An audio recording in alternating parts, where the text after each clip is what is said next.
So hello everyone, welcome back to the Know Your English session. So today we are here with the 27th May 2026, the word of the day. So before moving forward, let's revise the yesterday's word. We have done last two words, that is risible and veracity. So what does risible and veracity means? Basically risible होता है जो चीज़ काफ़ी ज़्यादा mocking से हो, which is quite absurd, which is related to humorous, ऐसे remarks which involves mockery, right? And you can say the witty replies whatever you give. So risible का मतलब होता है जो चीज़ absurd हो, humorous हो, mockery हो, witty से related हो, ठीक है, mockable हो, right? So what does veracity means? Veracity का मतलब ये truthful से होता है, तो truthfulness को बोलते हैं, which is truthful, which is quite honest, which is ready to accurate thing, and also something which is exact, and also ready to fidelity. जो चीज़ काफ़ी ज़्यादा लॉयल हो, ट्रूथफुल हो, ऑनेस्ट हो, एक्यूरेट हो, एग्जैक्टनेस हो. हमने एक और वर्ड क्या था उसको, बॉफो. तो बॉफो का मीनिंग क्या होता है? Boffo means which is quite brilliant. B for boffo, B for brilliant. You can remember this word. जो ब्रिलियंट हो, जो काफ़ी ज़्यादा आउटस्टैंडिंग हो, and also which is quite victorious, right? So जो चीज़ ब्रिलियंट हो, आउटस्टैंडिंग हो, व्यक्ति से रिलेटेड हो, विक्टोरियस हो, उसको बोलते हैं boffo. So now let's move to the today's word of the day is jovial. What does jovial means? So jovial होता है basically a full of or showing the high spirited merriment. You can say जो चीज़ काफ़ी ज़्यादा एक जोश से filled हो, ठीक है, जो काफ़ी ज़्यादा happy हो, and also friendly हो काफ़ी, also sociable हो, and which is quite, you can say which is quite happy, quite जोश जैसी हो, friendly हो, sociable हो, and also jocund हो. These are the new words. jocund हो, jolly हो, merry हो, merry Christmas पढ़ा हो तो ये positive word होता है, gay हो, and which is gleeful हो, gleeful related हो, ठीक है, and quite lively हो, and quite pleasant हो, ठीक है. also jolly we have done, मैं लिख देती हूँ एक बार. jolly हो, jocund हो, दो important words है, याद रखना, jolly and jocund.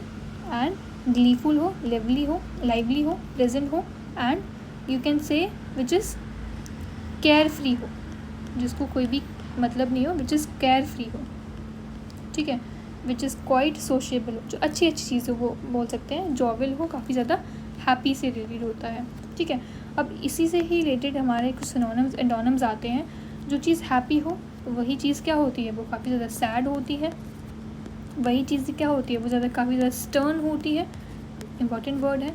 जो मूड पे डिपेंड करती है तो मूडी हो, विच इज़ क्वाइट एंग्री हो, and also gloomy, very important word, and which is sullen हो. इम्पॉर्टेंट वर्ड है, सलन हो. ग्रम्पी हो, ठीक है, ग्रम्पी हो, एंड क्वाइट सैड हो. सैड से मैंने बताया, सोम्बर, यू कैन से सोम्बर हो, ठीक है, विच इज़ मोरोज हो. इम्पॉर्टेंट वर्ड है. मोरोज का मतलब ही सैड होता है. डिप्रेस्ड तो पता ही है, जो चीज़ काफ़ी ज़्यादा हॉस्टाइल हो, ठीक है, मतलब which is not positive but काफ़ी ज़्यादा डल हो. You can say thing which is quite dull, and also serious हो. Remember this all words are basically important and antonyms of the happiness, ठीक है. तो let's go for the usage of the sentence and the parts of speech. इसमें इन्होंने ये बोला है कि the usually stern professor, it means जो usually जो stern professor होता है which is quite sad professor. stern मैंने बताया, देखो यहाँ पर मैंने इसकी मीनिंग बताया, stern is quite serious और sad person. तो usually जो sad जो प्रोफेसर था, he was surprisingly jovial at the farewell function. मतलब फंक्शन में कैसे दिख रहे थे वो, ही वॉज क्वाइट हैप्पी, ठीक है। तो जो स्टर्न प्रोफेसर थे, इट मीन्स जो सैड प्रोफेसर थे, जो काफ़ी ज़्यादा सीरियस रहते थे, he was seen in a jovial nature, it means he was seen very happy, he was seen quite sociable and friendly. So let's go for the usage in the sentences. Wait, so I am here with the usage. the यहाँ पर हमारे पास एक article हो जाएगा, तो article के बाद एक हमेशा नाउन आता है, ठीक है। और हमारे पास एक जोवियल इज द नाउन है। देखो, द यूजुअली स्टर्न प्रोफेसर, तो प्रोफेसर एक नाउन है, तो नाउन को कौन क्वालिफाई करता है, स्टर्न। तो stern is the adjective and L Y words वाले वर्ड्स क्या होते हैं, हमेशा एडवर्ब्स होते हैं, तो ये एडवर्ब हो जाएगा। And was is the verb है। सरप्राइजिंगली जोवियल, जोवियल एक नाउन है, ठीक है। L Y is the adjective, jovial, jovial is the adjective, sorry, है जोवियल एक एडजेक्टिव है। सरप्राइजिंगली एल वाई वर्ड्स एक एडवर्ब होते हैं। एट दी, एट एक प्रपोजिशन है। द एक नाउन आर्टिकल है, आर्टिकल के बाद एक हमेशा नाउन आता है। फंक्शन आई यू एन वाले वर्ड्स हमेशा नाउन होते हैं, तो नाउन को कौन क्वालिफाई करता है, फेयरवेल, तो फेयरवेल इज दी एडजेक्टिव है, ठीक है। Now move to the next thing is know your English section. So what is the meaning and the reason of the expression greenhorn का मतलब क्या होता है। तो what is the meaning of greenhorn, तो basically greenhorn होता है जो पर्सन काफ़ी ज़्यादा इनएक्सपीरियंस्ड होता है, नेव होता है, विच इज़ क्वाइट नेव, ठीक है, विच is quite naive, you can से a person who is quite nascent and naive and inexperienced, ठीक है। तो a greenhorn is an inexperienced or a naive person, someone who can easily duped and cheated. The term, just wait,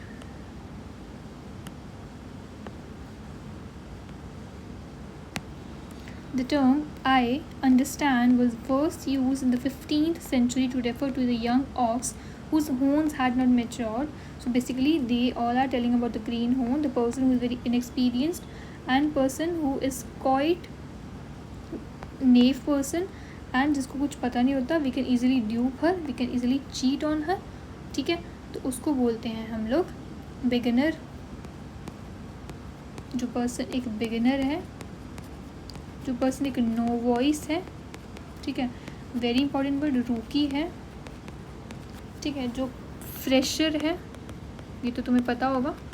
एक और word है very important, amateur है, ठीक है, इतना ज़्यादा मेच्योर नहीं है, तो अमेच्योर है। And a person who is टायरो, very important word, and who is quite neophyte, very important word, neophyte है। कॉल्ट है, इंपॉर्टेंट वर्ड है, कॉल्ट है। and you can say which is quite layman, right, and which person initiate, ठीक है। तो ये सारे के सारे पर्सन्स क्या होते हैं, क्वाइट ग्रीन हॉर्न होते हैं, ठीक है। अब वही पर्सन जो काफ़ी ज़्यादा यू कैन से एक्सपर्ट हो अपनी प्लेस पे, तो इसी के एंटोनिम्स की बात कर लेते हैं, ठीक है। जो पर्सन एक्सपर्ट हो, जो पर्सन वेटरन हो, ठीक है, जो पर्सन अपनी ही लाइफ में मास्टर हो, अपनी ही थिंग्स में मास्टर हो, जो एक स्किल्ड पर्सन हो, ठीक है। And also person who can easily adapt, और ठीक है, एक वर्ड होता है अडेप्ट और एक होता है एडॉप्ट करना और एक होता है अडेप्ट करना। तो जो डेप्ट अपने भी डिपार्टमेंट में क्या है, स्किल्ड है, तो ये स्किल्ड से रिलेटेड होता है। अडॉप्ट करना मतलब किसी भी चीज़ को हमने रख लिया है, अडॉप्ट कर लिया है, ठीक है, टू होल्ड करना, अडॉप्ट करना। और अडेप्ट करना मतलब एडजस्ट करना, ठीक है। ये हमारे होमोनिम्स तीनों के तीनों। तो हम यहाँ पर थे, जो पर्सन एक्सपर्ट है, वेटरन है, मास्टर है, स्किल्ड है, अडेप्ट है। ऑल्सो जो पर्सन काफ़ी ज़्यादा मेस्ट्रो है, मतलब उस चीज़ में मास्टरी करी हुई है उसने। And person who is quite age person है, ठीक है। And also very important virtuoso है, वर्टूसो है। And you can say person who is quite scholar, ठीक है। एंड ऑल्सो ओल्ड हैंड है, उसकी काफ़ी ज़्यादा पुराना है, ठीक है। तो उस पर्सन को बोलते हैं ग्रीन हॉर्न। ग्रीन हॉर्न का मतलब क्या होता था, जो पर्सन क्वाइट नेव है एंड इनएक्सपीरियंस्ड है. Done. Now let's move to the next is what is the difference between the assassinate करना एंड मर्डर करना. So Mahatma Gandhi, Indira Gandhi, and you can say the John Finckendy and Julius Caesar, they all were assassinated. मतलब इनको assassinate किया गया था. But if the same thing had happened to lesser known mortals like you and me, and you can say people you had called murder, when you murder someone, you kill him intentionally. But it's not an accident. But you can murder anyone. You're next door, you're a neighbor, you're the beggar on the street. But if you were to murder someone famous, then it would become the assassination. You can say if you're assassinating any prime minister, any known leader, you can say CM and president, you can say. So the term we use, that is assassination, right?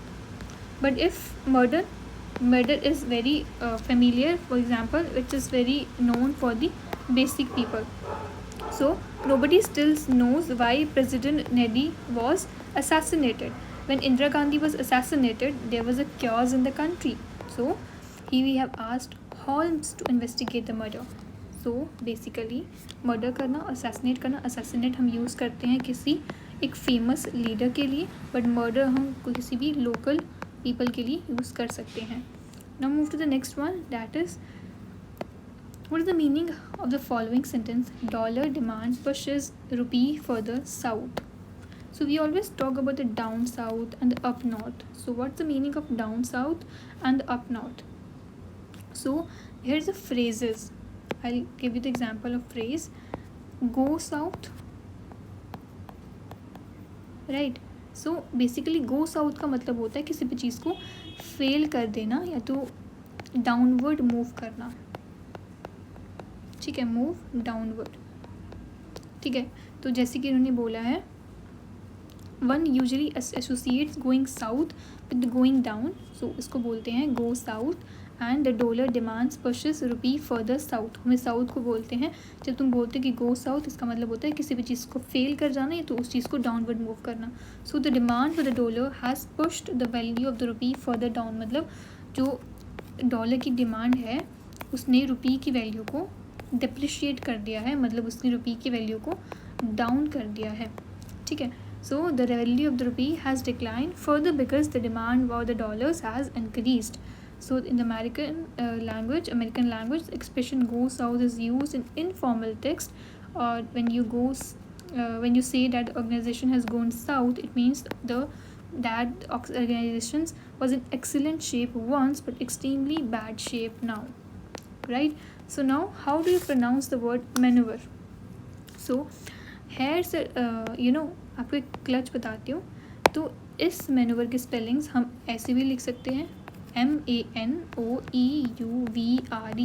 and also MANEUVER. अगर options में दोनों same होंगे तो both are correct options. तो manoeuvre and manoeuvre.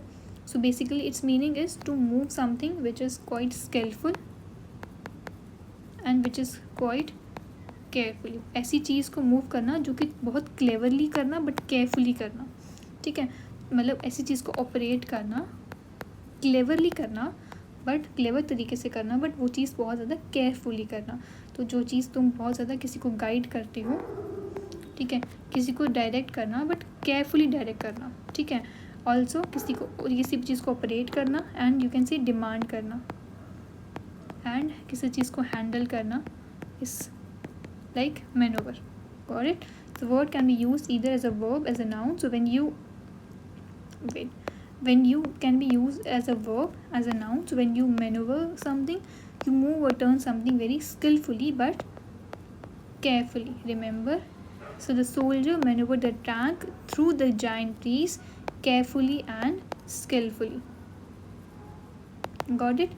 So इसी के उल्टा क्या हो जाएगा? किसी चीज़ को तुम हैंडल कर रहे हो, प्रॉपर्ली हैंडल करते हो, प्रॉपर्ली डायरेक्ट करते हो, बट इसके एंटोनिम्स क्या हो जाएंगे? किसी चीज़ को मिस मैनेज करना, ठीक है, किसी चीज़ को नेग्लेक्ट करना एंड किसी चीज़ को हॉल्ट पे रखना और किसी चीज़ को स्टॉप कर देना. एंड जो चीज़ काफ़ी ज़्यादा स्टेगनेट पे, कोई उस पर अभी इफेक्ट नहीं पड़ रहा है, या फिर किसी भी चीज़ को इग्नोर एंड मिसगाइड करना। तो these are the antonyms, ठीक है। So this is all about today's English session. Hope you have liked this series. So that's for today. Thank you.